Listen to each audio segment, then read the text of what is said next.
I will say, you wrote a couple of reviews of that Mike Tyson documentary, and you said that, ABC was kind of looking to they saw what The Last Dance did, and here's an opportunity to tell Mike Tyson's story.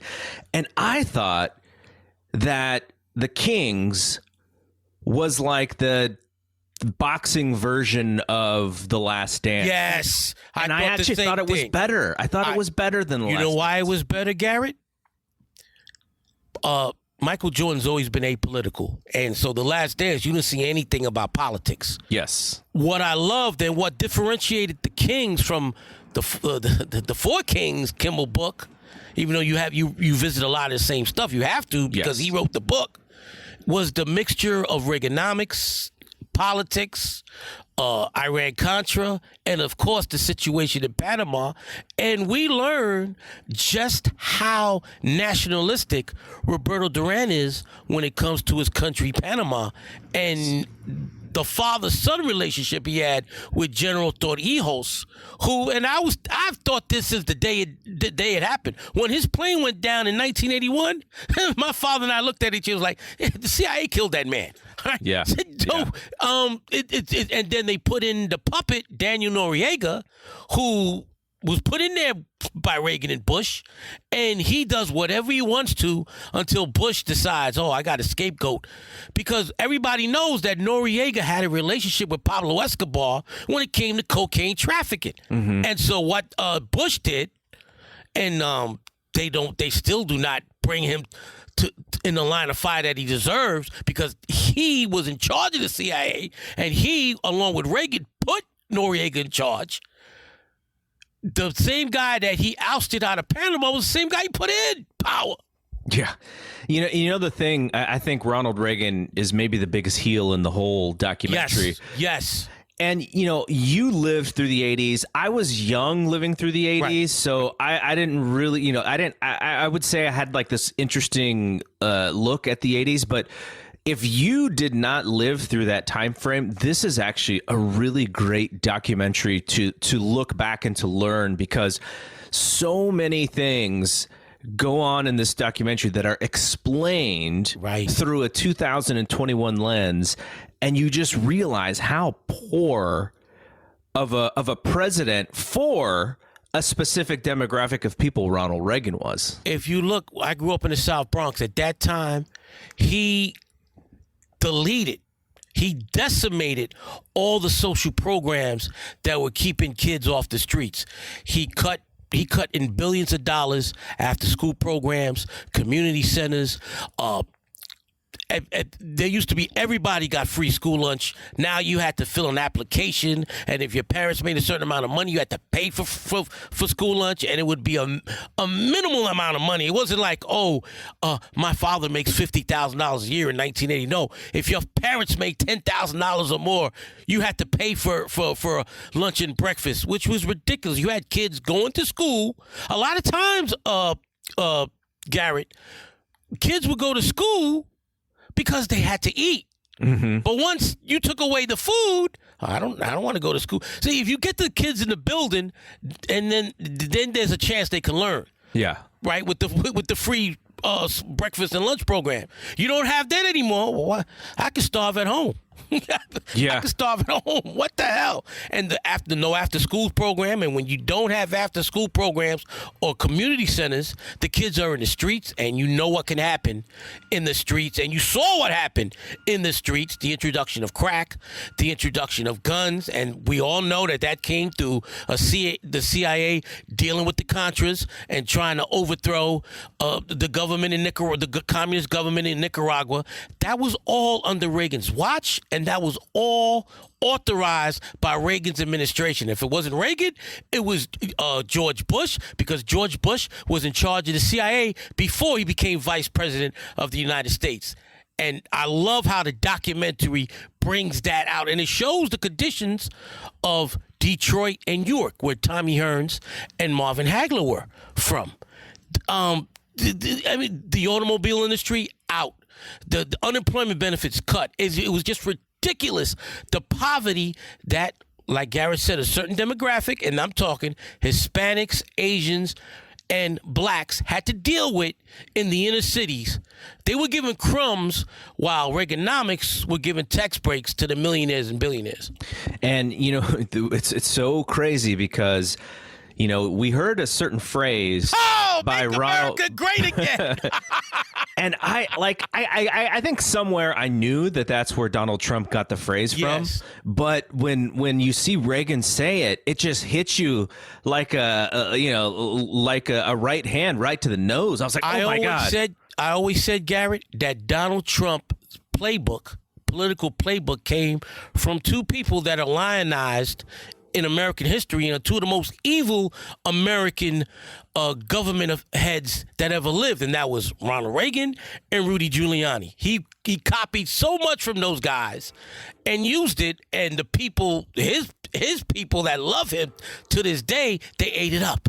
Why do you think? Because I was talking to my wife and I said, man, I didn't, I kind of knew as I was growing up that Reagan wasn't the person that the media played him up to be. But I said, man, I didn't realize all of the really negative things he did, especially for minorities. And she said, well, how does that make him any different from any other Republican president? And I said, well, I knew George Bush and George Bush Jr.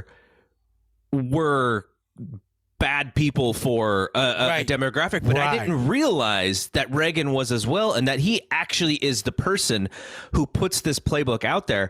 And it is fascinating to see that because, when I'm growing up in the 80s, Ronald Reagan is like the nicest old man in the universe, right?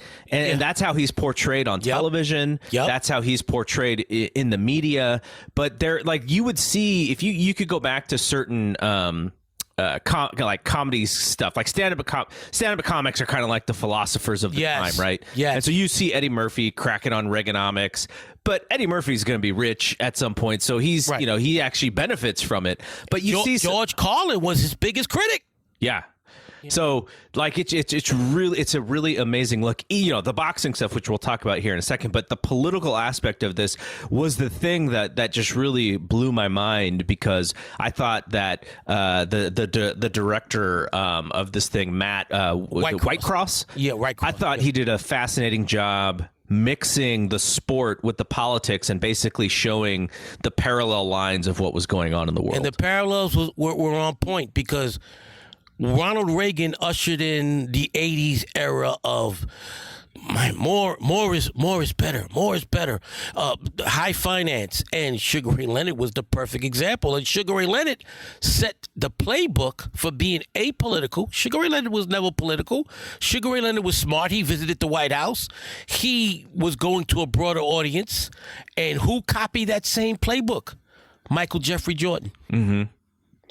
To an extent, I think a lot of the early NBA stars had to do that because the league was exploding in popularity. So Magic couldn't be out there and really speak his mind, because the worry is that, you can't do that because the league is going to lose favor with these old white guys who pay, for tickets. You saw the backlash when Isaiah Thomas came out, and he and Dennis Rodman vilified Larry Bird, and wrongfully so.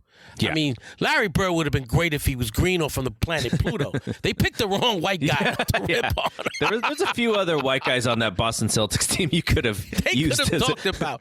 But I understood where he was coming from. But Isaiah was vilified in the media. And so Magic, while Magic hated Bird, it wasn't because of Bird's race, because of the fierce rivalry between the Lakers and the Celtics. But he respected Bird. But when it came to race matters, what Magic did, Magic stayed quiet verbally, but his actions proved more because of the charities he lined up throughout his entire playing career, before and after. I mean, during and after his playing career, more so than Michael Jordan ever did. So Whitecross had a strategic thing when he was showing all of these conventions and stuff, the Republican convention. You saw shots of Ali in there. What did you think about... Well, he was at the 80 Democratic convention. Okay. 84 and 88, he was at the Republican convention, and that's Ali already in the midst of Parkinson's. Right. Ali is not the same Ali. All right, and you had Joe Frazier there too, which I was kind of surprised because Joe Frazier never was a political guy. Now, speaking of the Republican National Convention in 1980, Carrot, talk about irony. Yeah. July of 1980, you have the Republican Convention, July 14th. Just 2 weeks later, Thomas Hearns in that same arena, Joe Louis Arena, knocks out Pepino Cuevas to win the WBA Welterweight Championship. This was brilliant. This was brilliant filmmaking by Matt Whitecross.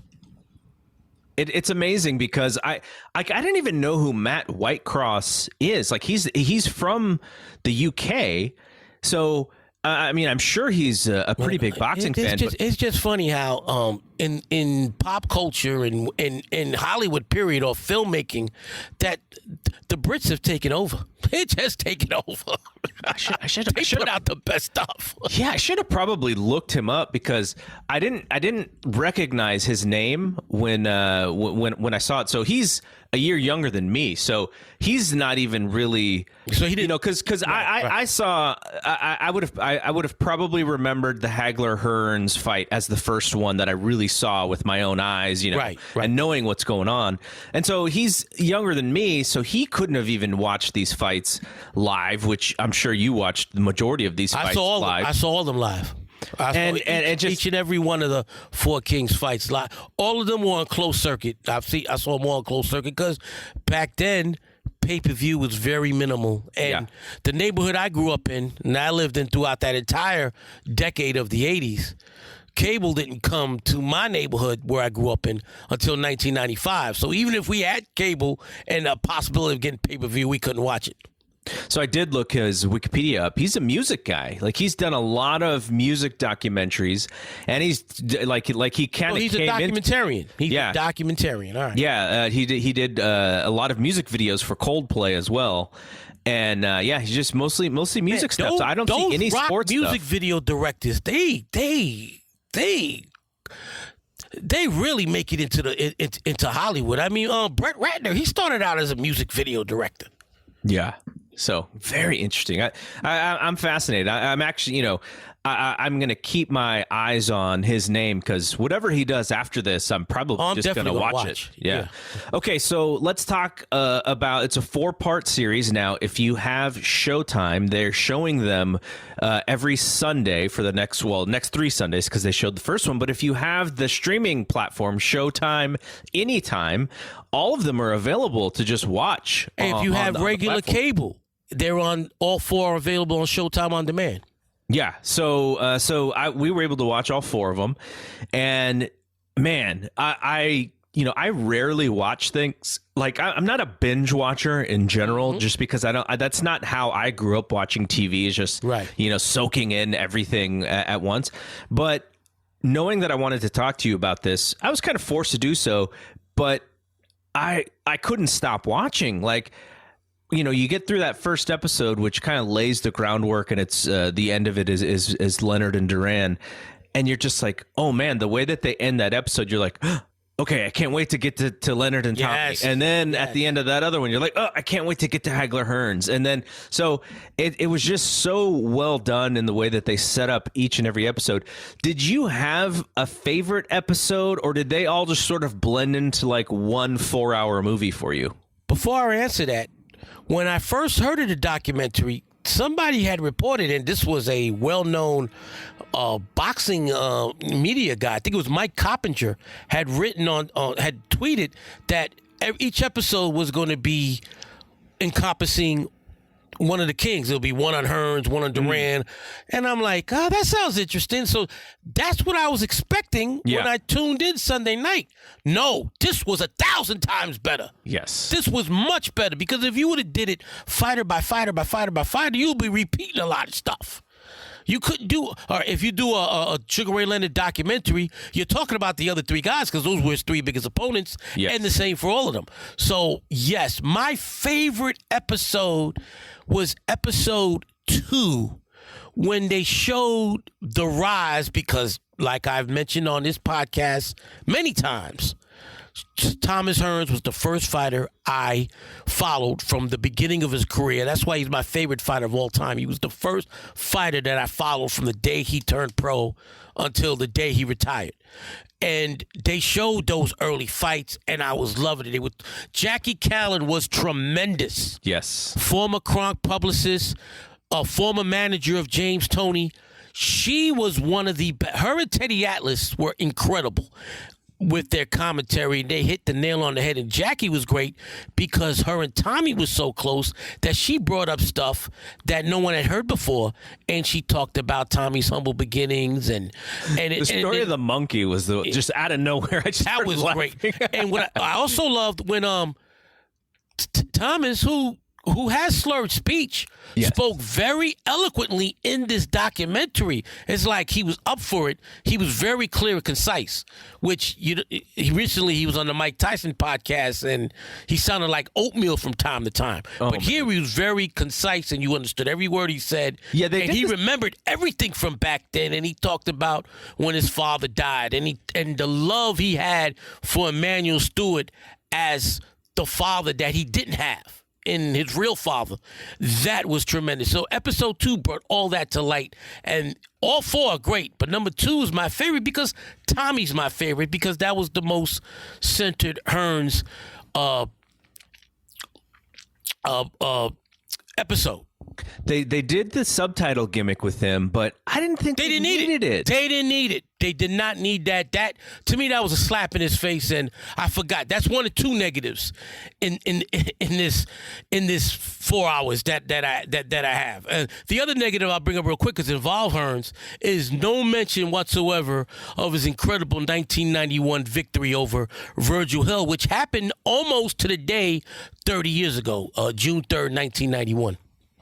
So Jackie Callan, now they've actually, I mean, they did a movie based on slightly. That was so fictional. It wasn't funny. They couldn't use James Toney, so they had Omar Epps play a fictional boxer who you knew was James Toney, because they used a similar background, but they couldn't go all out. Right? That was an after school special. So I guess my question to you is, I don't know too much about her. How does she get involved with Tommy, and how does she get involved with boxing? Like, she was a writer. She was a reporter, and she, like she said, she was the only white person in the Kronk gym, and she got close to Emmanuel, and Emmanuel hired her to be the Kronk publicist. And from there, she started getting fighters. She had, in the early 90s, she had 2 world champions. She had James Toney and former IBF featherweight champion Tom Johnson. Toney fired her after he lost to Roy Jones, then brought her back, and then fired her again. They're close now, but for a long time, they didn't speak.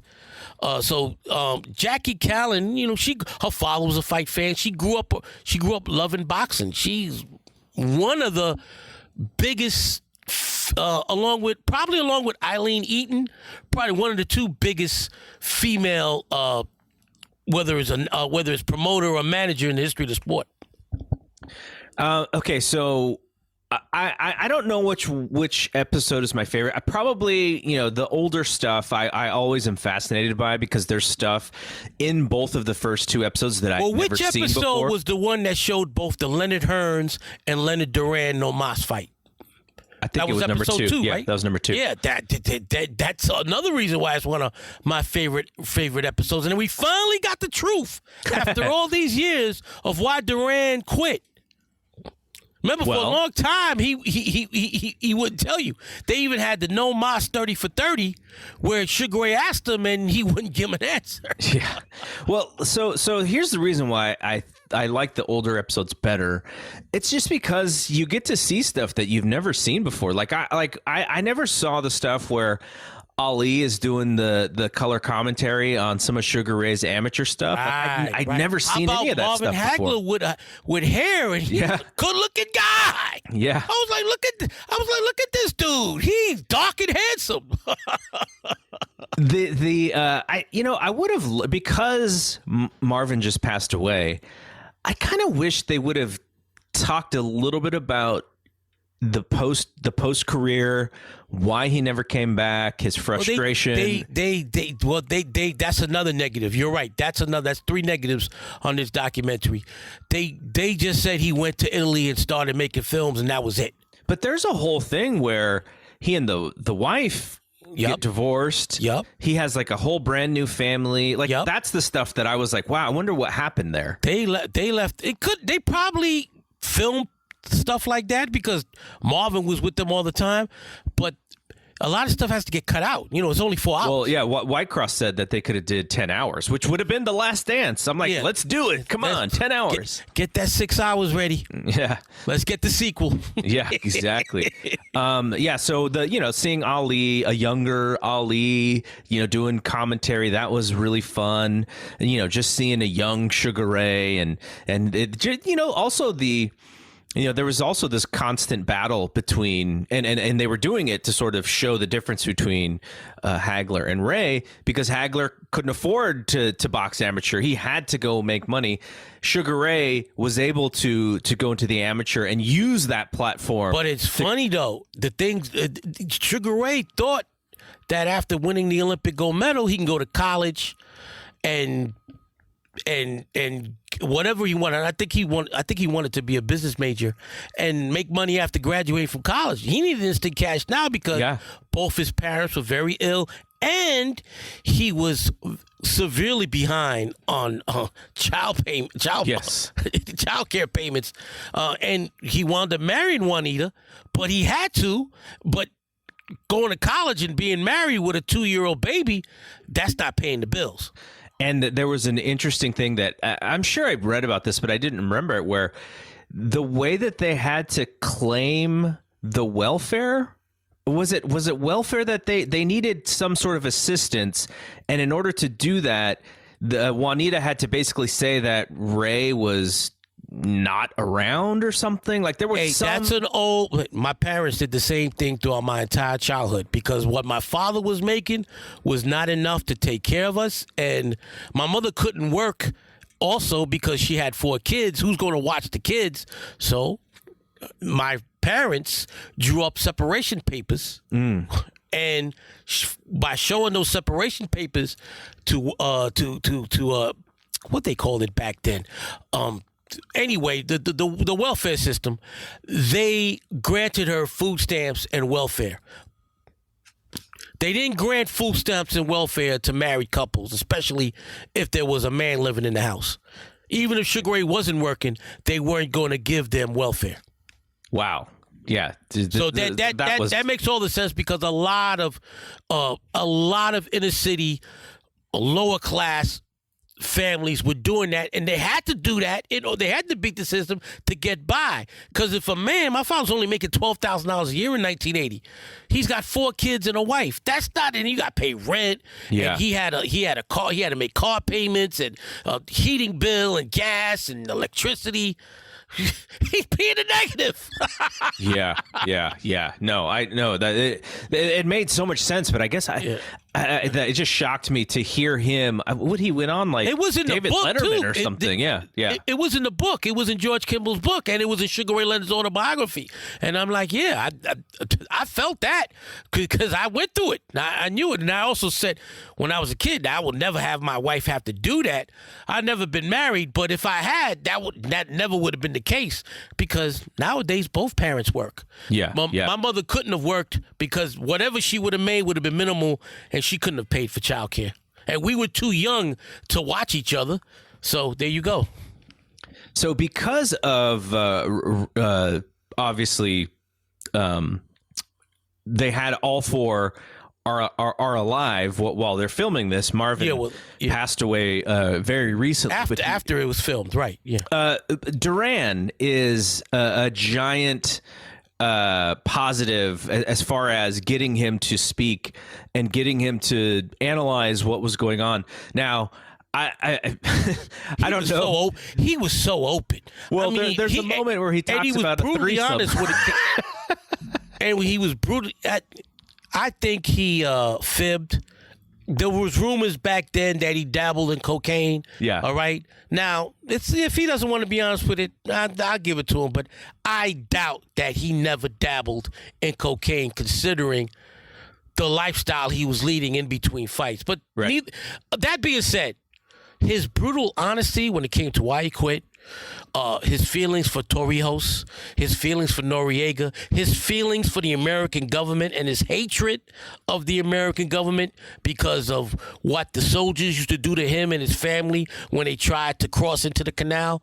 You never heard that before. Duran was so they got him opened up in this documentary, beautifully done. And man, that was great. His foot Ed never knew this. That the U.S. soldiers came to his mansion looking for Noriega. Yeah. That was incredible. So, do you know if Marvin's comments were current or were they old? No, comments that they just they interviewed all these guys for a series of interviews last year. Good. I wasn't 100% sure. Because during the pandemic you couldn't do much. Yeah, but most of this stuff was shot pre-pandemic. Right. No, so it was great to hear, and I actually wish they would have made that very clear, because you could tell there were current comments, and then there were comments maybe from the past that they used to help stitch it together. They went back and forth with all four fighters. Yeah, so... Oh, and don't forget Emmanuel Stewart, who died several years ago, and they had a lot of comments he made that was never before seen or heard. I wonder where they got that from, because that was tremendous. I also thought Teddy Atlas, especially near the end, when he's talking about... He was sensational. When he's talking about the end of fighters and what it means to them and all that stuff, I thought he was great. Now I know a lot of people think that Teddy Atlas just talks to talk, but he was really good as a narrator, especially in that fourth episode. Teddy Atlas was done wrong by ESPN, and it was, I believe, Bob Arum had something to do with it, because you remember when Manny Pacquiao got robbed against Jeff Horn, Teddy Atlas railed on how horrible this decision was, blah, blah, blah. That was the last fight he ever did for ESPN. Soon after, he was replaced by Mark Riegel, which was a huge, huge mistake. And you don't see Teddy Atlas on ESPN anymore. Teddy Atlas was great in the Mike Tyson documentary, and he was even greater in this documentary, waxing philosophically. Garrett, that last, what you just mentioned, when he's talking about fighters at the end of their career, that's philosophy right there. Yeah, it's amazing. I do have to watch the Tyson stuff, though. I that's kind of been on my back burner to check out. I know you said episode 2 was much better than episode 1. Episode 2 was tremendous. Episode 1, you cannot go a document. They went the entire documentary acting like Kevin Rooney never existed. How do you do that? That doesn't make any sense to me. Yeah. Even if he refused to do an interview, they railed in the first episode. They made Robin Givens look like the Wicked Witch of the East, West, North, and South all combined, and she refused to do an interview with them. So you couldn't talk about Kevin Rooney. If you're not afraid of a lawsuit from her, but you're afraid of a lawsuit from him. Yeah, totally.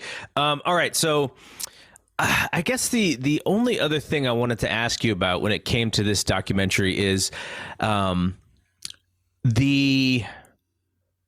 There were fights left on the table, and I think they sort of explained, like, I heard Tommy say something recently about, the one thing that he wishes he would have had was, he wanted to get Marvin back in the ring, for a rematch, and that never happened. If the Leonard fight hadn't gone through, and I think you and Duan had mentioned this on your Fab 4 podcast years ago, Hearns was the only other alternative, because the night that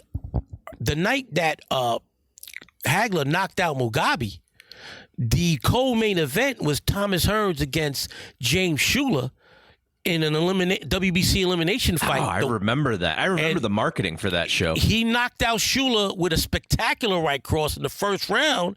Schuler died a week later, and Hearns took the NABF title that he won from Schuler that night and laid it on his on his tombstone. So with Hearns winning that fight, he was to be the automatic number one contender for Hagler. So if Leonard hadn't come out of retirement, you would have had Hagler, Hearns, too. And then what do you think about how they handled, I don't know, I guess you would say the end of Duran, because Duran post No Mas is a lesser part of the story. Now he's a big personality. He's always going to be intertwined. But when it comes to the actual fights, like he's got that one fight against Hagler, which is kind of like like he still has something left. And Hagler probably fought a little too cautious in that fight. He fought way too cautious. And he almost gave away that fight. If he loses one of the last 2 rounds, he loses the fight. But, what did you think about how they kind of kept Duran in that story when it's very clear that, towards the last 2 episodes, he's not really involved? They skipped all his losses in between getting knocked out by Tommy and beating Iran Barkley. Yeah. So from 84 to 89, they don't mention any of his fights, and he lost a couple of fights in that time period. He beats Barkley, he loses to Sugar Ray Leonard, and then they go all the way up to 98 when he loses to William Joppy in one of his last fights. And he doesn't retire, Garrett, until he gets into a car accident at the age of 50. He was still fighting. He had just fought Hector Camacho. Do you think the narrative is that Sugar Ray kind of let Duran finish that fight as a way to, let Duran sort of get something back? I don't believe that. Okay, I didn't believe that either. Sugar Ray, and you guys talked about it on your Fat Four podcast. By the way, go seek that out. Garrett will tell you how to get there. Those are tremendous. It's a perfect companion to the book and to this documentary. You absorb all 3 vehicles, and you've got a complete understanding of the entire 4 kings. That was BS. Sugar Ray Leonard fought a safe fight because he knew that was the way to beat to beat Duran. Yep. Just by moving. And he moved for 12 rounds, and Duran was shot. So there was no holding him up. Leonard wasn't trying. Leonard was just trying to win. That's it. Yeah. And I guess the last thing that I want to ask you about is I think it was Farhood who was trying to explain the decision in Hagler Leonard, and he was it Hagler Leonard, or there was no Hagler, you're talking about Leonard Hearns part 2. That was bullshit too. Yes, so that was bullshit. It wasn't. The boxing wanted to keep him economical, so they gave him a draw. Right? No. That was just a bad damn. That was just horrible officiating. That's it. Had nothing to do with boxing wanted to make sure that he was still he was still marketable, so they scored it a draw. No, that was BS. And kudos to Sugar Ray Leonard for mentioning he was sexually abused by a coach when he was up and coming in the amateur ranks. And kudos to Sugar Ray Leonard for talking about his cocaine and spousal abuse issues that happened while he was retired. And he was down and out. I mean, you see a lot of parallels between Oscar De La Hoya and Sugar Ray Leonard when it comes to those type of situations. Sugar Ray Leonard's book is very honest, by the way. It's so honest. It's so honest. I'm surprised they haven't made a movie of his life. Who would you play him? Hey, well, Usher. I thought Usher did a solid job of playing him in Hands of Stone. Usher's like almost 40 years old now. I know. This movie was done 5 years ago. So yeah. Jamie Foxx is in his 50s. He's played Mike Tyson. Jamie Foxx. Oh my God. I